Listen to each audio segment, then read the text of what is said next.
Hail. Arch. 2.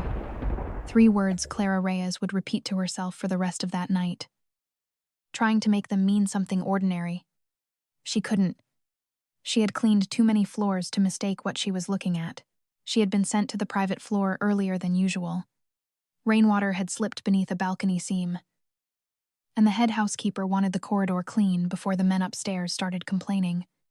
Clara never complained. In expensive houses, silence lasted longer than talent. She moved softly, worked quickly, and tried to leave rooms the way powerful people expected them to remain. The private floor began after the third landing. No sign marked it. Not op. No spoken warning.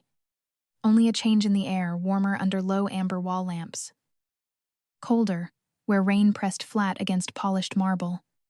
2 guards stood near the elevator with hands folded in front of them. Their eyes moved over Clara, the way eyes move over furniture. She had survived many places by being forgettable. She knelt near the side corridor where a thin line of rainwater had collected beneath the balcony frame. She wiped once, then stopped. The mark was too sharp. Hail. Arch. 2. A dark, wet footprint crossed the marble. Then another. Then another. Clara lowered the towel slowly. Her eyes followed the trail past a service table, past an untouched glass of water sitting outside a study door, past a section of wall where no camera pointed directly. The final print stopped at the far end of the corridor. Outside the bedroom of the man who owned this floor, she stayed still. The hallway behind her held only the 2 guards near the elevator. She looked back toward where the trail began. No return path. No smear. No second set of prints leading away. Only wet steps from somewhere to the one room. No one in this estate was allowed to approach uninvited English. Her fingers tightened around the towel until water dripped between them. A voice came from behind. "Why are you on this floor?" Clara turned too fast. One guard had already crossed half the hallway, his face hardening before she could answer. She lowered her eyes, but not before he saw what she had been looking at. His gaze dropped to the marble. For 1 second, the practiced calm of the estate fractured. Then his hand moved to the radio at his shoulder. The crackle of static felt louder than the rain outside. Fear had learned how to sound like procedure. At the far end of the corridor, the bedroom door opened. Mateo Varela stood barefoot in the threshold, wearing dark trousers and a white shirt half-buttoned at the wrist. His face carried the pale exhaustion of a man who had not slept deeply in years. He looked first at the guard, then at Clara, then at the wet footprints ending outside his door. No one spoke. Rain worked against the high windows. The amber lamps hummed low. Mateo's eyes settled on the final print, and something shifted in his expression so slightly that only someone trained to notice quiet changes would have caught it. He was not surprised. He was afraid. And whatever had left those footprints, he had been waiting for it. By morning, the lower floors had returned to movement. But the house no longer breathed the same way. Silver trays crossed kitchens. Linen carts rolled along polished corridors. Gardeners moved through wet stone paths behind the estate. To anyone outside the walls, the property still looked sealed and disciplined and expensive. Clara felt the truth in smaller things. Guards who usually spoke in low voices had stopped speaking. Doors closed more carefully. Radios stayed, turned down. Fear had entered the walls and chosen silence instead of noise. Clara stood in the laundry room, folding heavy white sheets that smelled faintly of starch and rain. Her hands moved from habit. Her mind stayed in the upper corridor. Hail. Arsh. 2. No return path. She tried to force reason into the memory. Alik. A careless guard. Water dragged somewhere. It shouldn't have gone. But the private floor did not allow accidents. Every household worker understood that the rule had existed before Clara arrived: no staff beyond the third landing, unless summoned by name. The man who owned that floor had built the boundary himself. Some staff called it discipline. Others whispered it had begun after a betrayal. Most said nothing. Because his name had a way of making ordinary rooms feel smaller. Mateo Varela was in his early 40s. Tall, lean, dark-haired. Quieter than men expected, from someone feared that widely. He rarely raised his voice. That unsettled people more than shouting. A man who shouted could be measured. Mateo only had to speak once. Clara had worked in his estate for nearly a year, and had spoken to him exactly twice. Once when she dropped a spoon in the dining room, and he told the table, without lifting his voice, "Leave her alone." Once when she carried towels past the library and he asked, "Who told you to come this way?" She had answered honestly. He had watched her for several long seconds, then let her pass. Since then, she had understood him more as a boundary than a person, like a locked door that noticed when you stood too close. The head housekeeper entered the laundry room holding her keys tightly in one fist. Gray hair pinned sharp, cardigan buttoned on the wrong side, which meant she had dressed too quickly. She closed the door behind her and did not move toward the machines. Clara felt the shift before she turned. "You saw water," the older woman said. Clara folded the sheet once more before answering. "I saw footprints." The older woman's face barely moved, but the keys clicked softly in her grip. "You will say water if anyone asks." Clara looked up. They ended at his room. "And you are still standing here because no one has decided what that means yet." The words were not cruel. That made them heavier. This house has rules because men have died when rules became flexible. Then she opened the door and stopped without turning. "Do your work. Be forgettable today." Then she was gone. The laundry room felt smaller after her absence than her presence, but something else stayed with Clara. A detail she had told no one. The prints were narrow, formal, the kind of sole that came from expensive shoes worn on upper floors, not service routes. Whoever had crossed that corridor had dressed to belong somewhere they did not belong, and they had hidden the beginning of their trail. Near noon, Clara discovered a stair runner shifted just enough to cover a wiped section of marble near the wall beneath the landing. Someone had cared enough to erase the start of the evidence, but not enough to understand who noticed when cleaning had been done wrong. A guard's voice cut down from the landing. "You lost." Clara straightened. He was already watching from above. "Line and count," she said. The lie came out steady. He descended one step. "Count somewhere else." Clara nodded and walked away at a measured pace. She did not rush. Behind her, the private floor remained silent, but the silence no longer felt empty. It felt occupied, just before midnight. She was sent to collect the dinner tray from the upper service table. She climbed slowly. At the third landing, she stopped at the table as she was permitted and reached for the tray. Soup cooled under pale oil. Bread untouched. A glass still full. Mateo had eaten nothing again. Then she heard it. A soft scrape. Wet leather against marble. Small. Controlled. Wrong. Neither guard reacted. Clara stayed still, fingers resting on the tray edge. Her eyes moved toward the corridor bend. The runner lay perfectly straight now. Too straight. At the far end, Mateo's door was closed.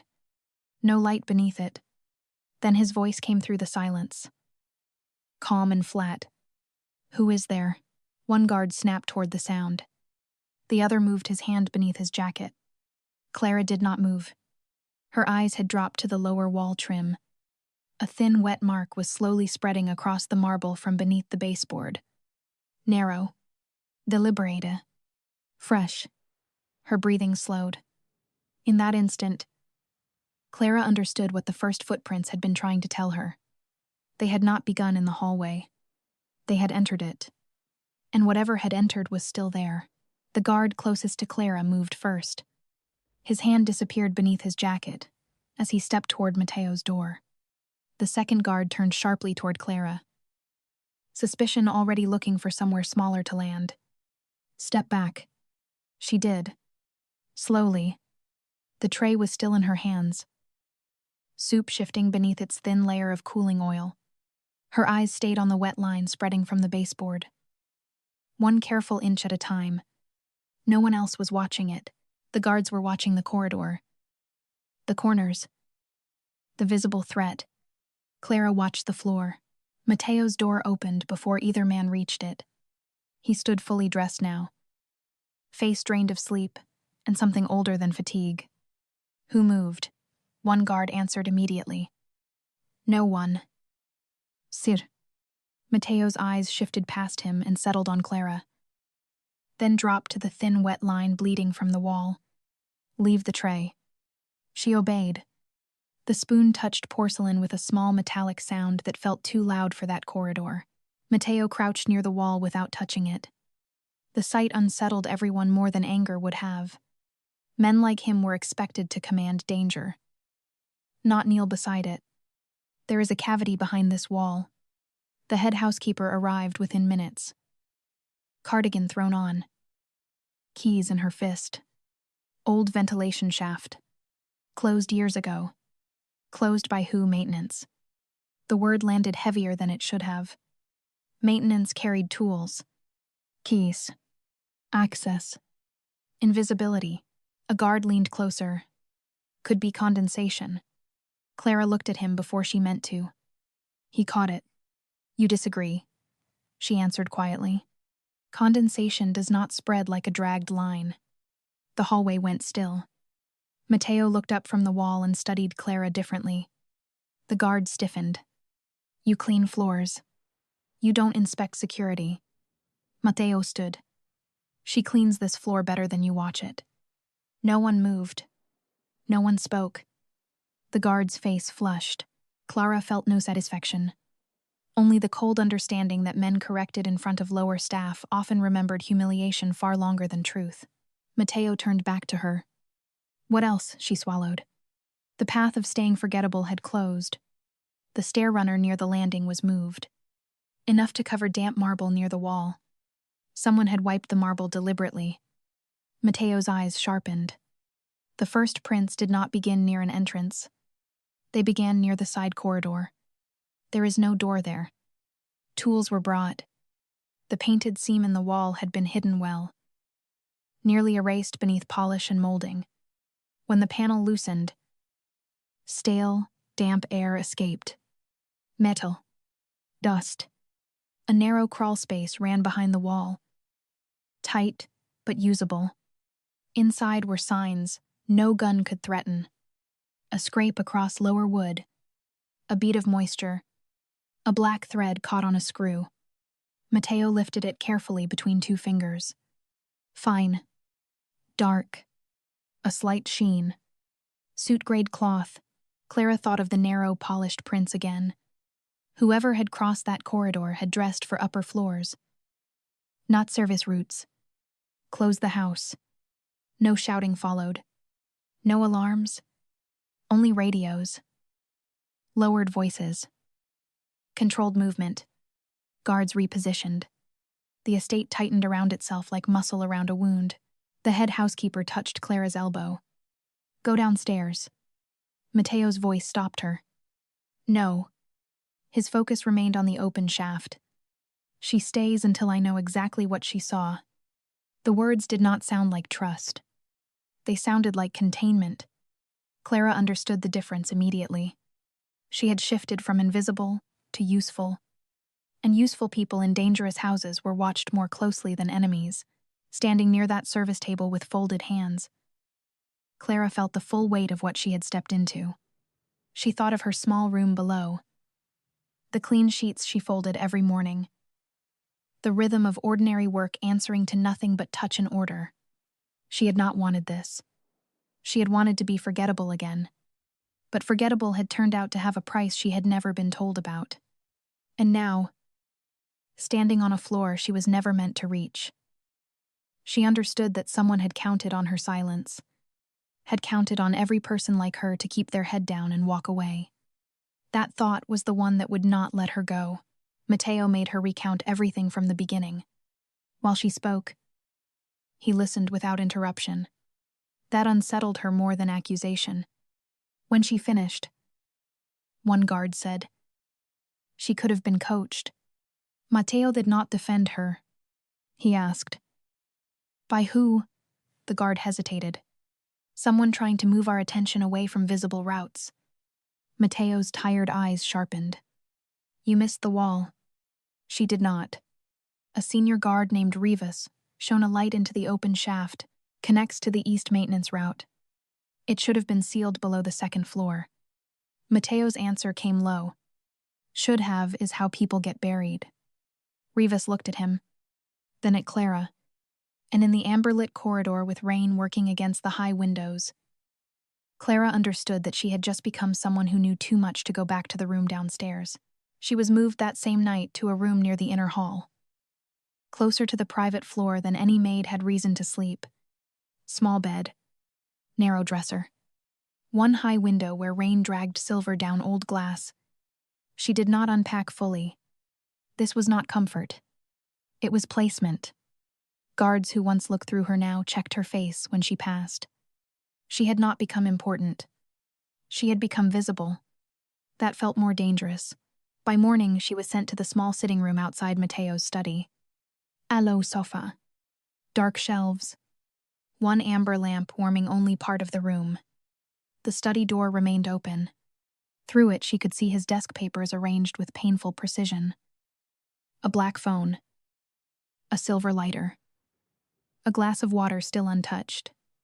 Mateo stood near the rain-dark window, speaking in low fragments with Rivas. East shaft. Contractor logs. Rotation gaps. Blind angles. Her name once, spoken flatly. Clara lowered her eyes to the tea the head housekeeper had brought without meeting her gaze. She had become part of conversations she had never intended to survive. After some time, Rivas left. Mateo remained by the window without turning. In the glass reflection, Clara studied him without being seen. Tall, lean, controlled. A man feared for what he could decide, quietly.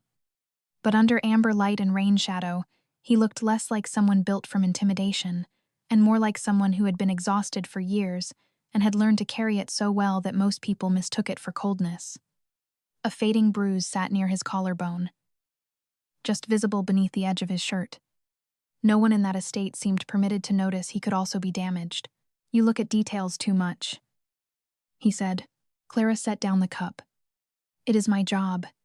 Cleaning, leaving rooms the way people expect them. He turned.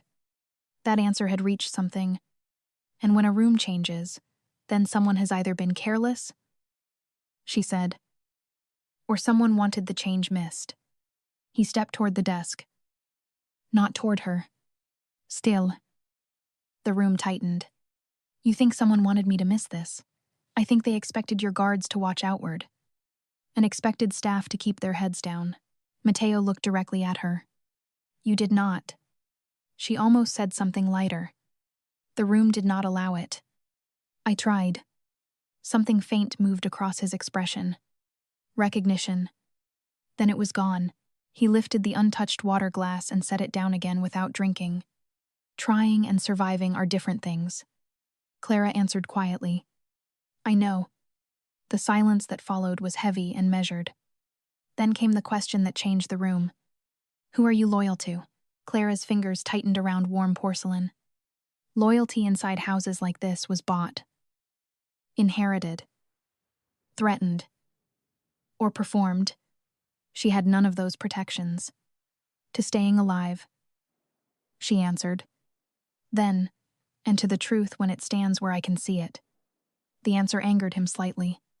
She saw it in the way he went still. Men like Mateo preferred loyalties with cleaner edges. He stepped closer, stopping near the doorway. Truth gets people killed in houses like this. Fear sat hard beneath her ribs. She answered anyway. So does silence. He turned toward his desk, opened a drawer, and removed a photograph in a black frame. He looked at it briefly, before placing it face down. The gesture was deliberate, familiar, something private being turned away from the room. My brother had this floor before me, he said. Clara remained very still. He trusted men who knew the house better than he did. They walked through doors. No one remembered had second keys. His hand rested on the desk, knuckles pale. After that, I removed doors, then keys, then people. It worked until this week. The vulnerability was brief and heavily guarded. Clara did not insult it by reacting too openly. Whoever entered your wall knew that history, she said. Why? Because they did not come to kill you. Silence deepened. Even the guards beyond the doorway seemed to stop breathing. They wanted you to know the floor could still be reached. Mateo stepped closer, close enough that she could see the red exhaustion at the edges of his eyes. Or they wanted me to think that, yes. Or they wanted you to tell me that. The blow landed clean. Clara accepted it. Yes. If you were sent to fracture my security. You are doing well. Clara stood carefully. Guards beyond the door stiffened. Mateo lifted one hand. They stayed still. She did not move toward him. If I were sent, she said quietly, I would have brought you something easier to believe. Mateo held her gaze. Her pulse climbed. Her voice remained steady. I am a maid who noticed water. That is not power. It is inconvenience. For several seconds, neither moved. Then Mateo gave a low breath. Stripped of humor. Inconvenience has buried stronger men than me. Rivas returned carrying a folder. Coat collar still damp. Elias Ward is gone. Left under contractor clearance before midnight. Camera verification failed briefly during the storm. Mateo's jaw tightened once. Rivas opened the file. The lower maintenance route was accessed from inside. Approval through operations. A man named Victor Sanz. Mateo closed the folder slowly. Clara had seen anger in many places, kitchens, alleys, exhausted homes. Mateo's anger was colder. It removed warmth instead of generating heat. He turned the file toward her. Did you see him? She studied the contractor jacket in the photograph. Gray, rough cloth, fonctionnel. She shook her head, then stopped. But the thread from the wall was finer than this fabric. Mateo's eyes sharpened. And the shoe prints were formal, narrow. Whoever crossed that floor dressed for upstairs. Not maintenance work. The room changed again. The threat had not ended with one vanished contractor. It had climbed higher, into approval, into people close enough to pass as trusted. Someone in this house was still here. Clara's new room had changed the way the estate watched her. She was no longer sleeping among lower staff, where trays and laundry carts blurred people into routine. Here. Footsteps passed at unusual hours. Guards rotated within earshot. She had not become important. She had become a fixed point. That was different. And more dangerous. In the morning, she was assigned linen inventory on the upper landings. Which was not about linen. Rivas stood at the third landing beside maintenance logs and access sheets. You clean quietly, he said. Usually. She answered. A faint line moved near his mouth. Not quite humor. Then keep doing that. Unlike the younger guards. Rivas had not been insulted by evidence arriving from someone beneath his rank. Clara moved through her task. But her eyes kept leaving the linen. Near the repaired wall, she found a faint dark smear along the lower trim. Fine gray dust. Mechanical. Too clean to be ordinary household dirt. Someone had brushed the wall after recent contact with machinery. Rivas crouched beside her when she pointed. Shaft dust. Then why only here? He looked toward the repaired wall. His face changed slowly. You think movement continued after the breach. I think someone checked whether it stayed hidden. Rivas stood. Do not say that to the younger guards. Why? Because frightened men get louder when they feel stupid. The line stayed with her. Fear inside the estate was beginning to separate into types. Some men watched harder. Others denied harder. Some were already adjusting. Preparing to redirect blame toward whoever was closest. That afternoon, Clara heard it. Voices through a partially open maintenance door. She should have kept walking. She didn't. One voice was young and tight, the other lower and controlled. He's checking rotations again. Then let him. Victor's gone. And panic always sounds guilty. Then the lower voice said, plainly, the maid is the problem. Clara stepped away immediately. Calm pace. No rush. Only when she reached the linen room did her knees weaken. She was no longer just a witness. Someone inside the estate had begun moving around her. That evening, she told Rivas. He led her upstairs to Mateo, who stood at the long table reviewing shift logs under amber light. Speak. She repeated what she had heard. He asked one question. Why wait? Because hearing something and understanding whether it matters are different things. Mateo's jaw shifted. Everything matters now. Clara held his gaze. Then someone still speaks like this is unfinished. He pushed the logs toward her. The invitation felt almost improper. Clara stepped forward. Columns of names. Storm nights. Rotation changes. Maintenance approvals. Men trained for defense-red systems. Clara read repetition. Her eyes moved slowly across dates. Then stopped.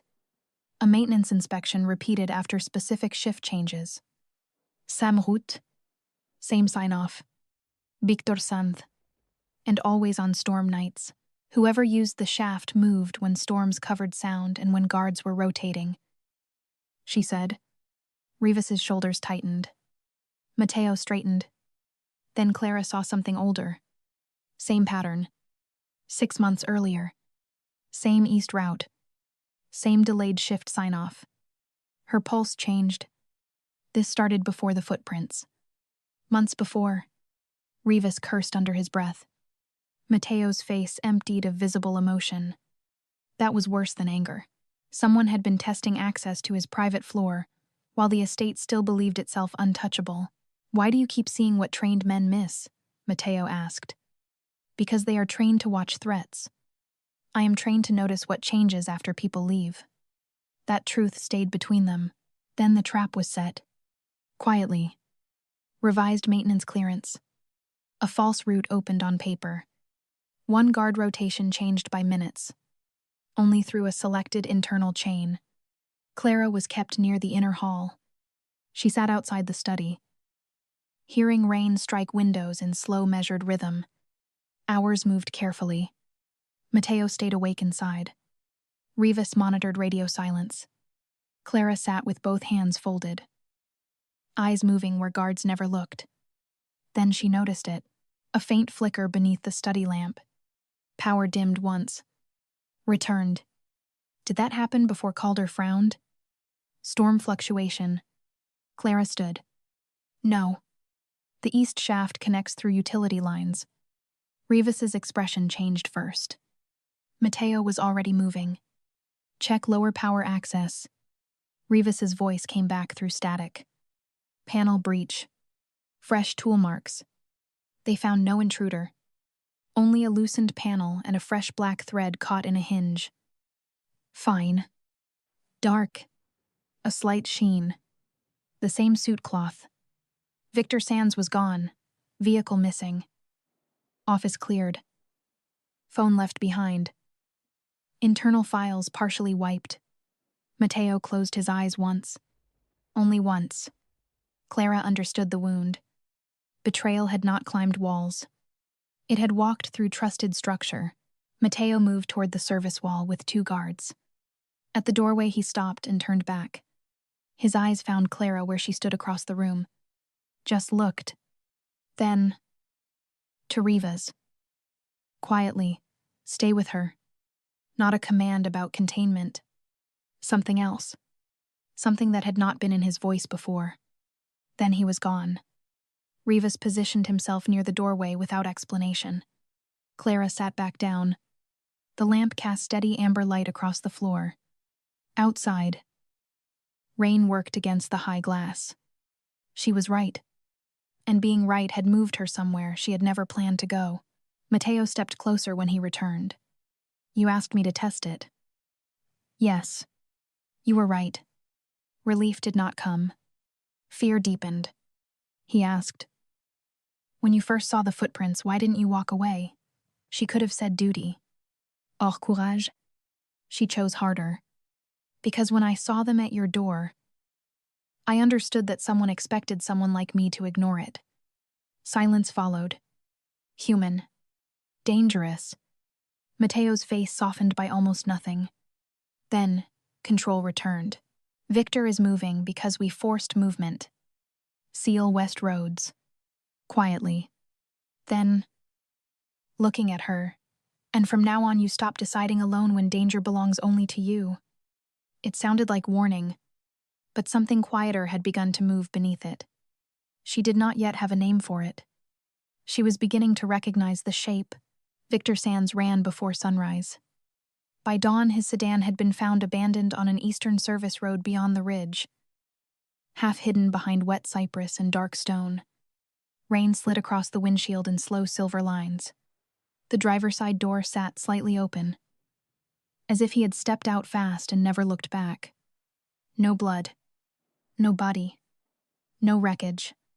Only a leather folder jammed beneath the seat, and route copies missing from internal records. Clara understood something colder than escape when she heard it. Victor had not fled because the house was closing around him.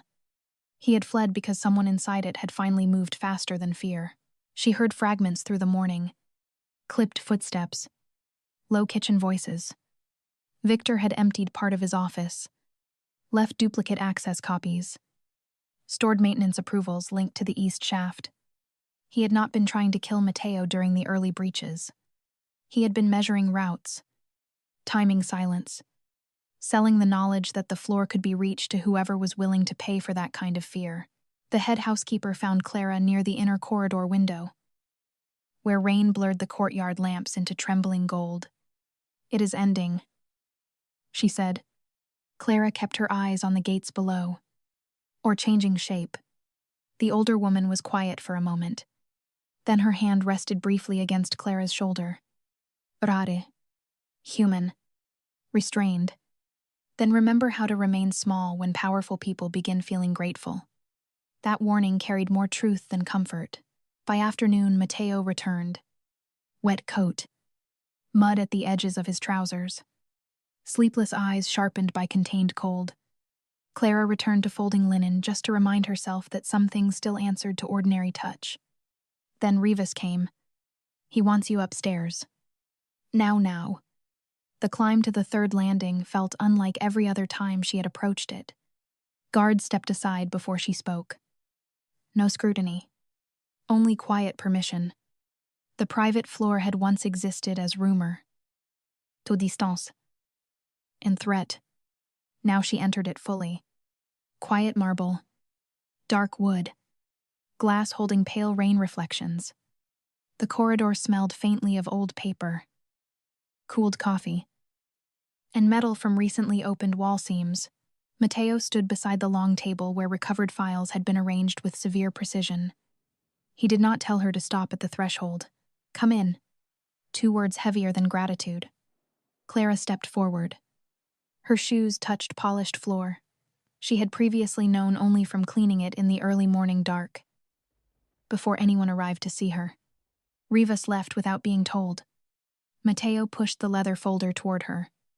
Victor kept copies of shaft routes, inspection timings, and duplicate approvals. Clara looked down but did not touch anything. He sold route knowledge. He sold opportunity. The cold realism of a man who understood leverage better than revenge.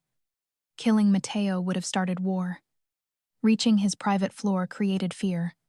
Fear lasted longer when it could be repeated. You sealed it. Closed. Rebuilt. Rerouted. Too late to protect pride. Early enough to stop repetition. She noticed something then. The water glass near his desk was half empty. The coffee had been finished. Small signs. Humanos. The kind she had always trusted more than speeches. Mateo followed her gaze. You still read rooms? Clara answered quietly. It is easier than reading men. For the first time, something close to dry. Restrained humor touched his expression. Usually. The line sat between them softer than anything that had come before it. Not warmth, but no longer only suspicion. Mateo slid one final page across the table. A recovered, handwritten note. One line underlined. Floor access proves he is reachable. Clara read it twice. Her chest tightened. This had never been random. No attempt at immediate harm. No careless intrusion. Someone had wanted only the proof that fear could be introduced without blood. Without a body. Without a gun. With nothing but wet footprints on the wrong floor, and a man who woke up knowing exactly what they meant. She looked up slowly. Mateo was already watching her. They wanted you to feel unsafe inside your own house. And they nearly succeeded. He said. Low. Quiet. Real. She saw then what almost no one below that floor had been permitted to see in years.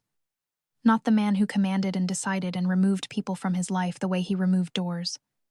A man who had built every defense he could imagine, and still watched threat enter through forgotten walls. Who woke barefoot at midnight to find wet prints outside his door, and felt fear because he recognized what patience looks like when it has been watching you for months. He moved toward the window. After my brother died, I removed what I could control. Doors. Access. People. It made this floor safer. It also made everyone who entered it either armed, useful, or dangerous. He turned toward her. You entered because you noticed what everyone trained for force ignored. Clara answered with the only honest thing she had. I entered because water was in the wrong place. He gave a low breath. Not laughter. Recognition. That is exactly why. His hand lifted slightly. Then lowered. An old habit of distance interrupting itself. Men like me survive by distrusting quickly. We survive longer when we learn who to distrust slowly. Calder entered carrying a ring of duplicate keys and a sealed update. West Route teams confirmed no further breach traffic. Victor's contacts are frozen. He placed the keys on the table and left. His glance at Clara on the way out carried something different from the first time. Mateo picked up the keys and set them beside the sealed maps. Small metal. Quiet evidence of long betrayal. Then he looked at her. This floor changes from today. No maintenance chain reaches it without direct review. A pause. If anything changes here, walls. Light. Movement. Silence. You tell me first. Clara's throat tightened unexpectedly. He was not assigning labor. He was assigning trust. She answered simply, I will. Mateo crossed to the study doorway and opened it fully. Beyond it stretched the private corridor that had once existed only as guarded distance. Bedroom door. Study wall. A narrow balcony behind rain-dark glass. A place almost no one entered without command. Mateo stepped aside. Walk. Clara looked at him. Sir. His voice remained calm. You found the first breach at my door. I will not keep treating truth like intrusion. She walked slowly into the corridor. No one entered. Her steps moved softly across marble, once guarded like sacred distance. Rain touched the high windows. Pale reflections moved across polished walls. She stopped near the place where the first wet footprints had ended outside his room. The floor had been restored. Perfect. Silent. But she remembered the water. She remembered kneeling with a towel, and the world becoming suddenly larger and much more dangerous in the same instant. Behind her. Mateo spoke without raising his voice. You asked for nothing. Clara turned slightly. What should I ask for? His answer came after measured silence. Why I let you here. She held his gaze, then gave him the only truth that belonged in that corridor. Because someone protected your floor before asking for anything. Mateo's face changed by less than a breath. Enough. He nodded once. Yes. Outside. Rain continued against stone. Windows. And sealed roads below. Inside. The private floor no longer belonged, only to fear. It belonged, for the first time in years, to something Mateo Varela had not planned and could not remove. Something that had walked in through water on the wrong floor. carrying a mop and telling the truth, and whatever came next for the first time. Neither of them would be facing it alone.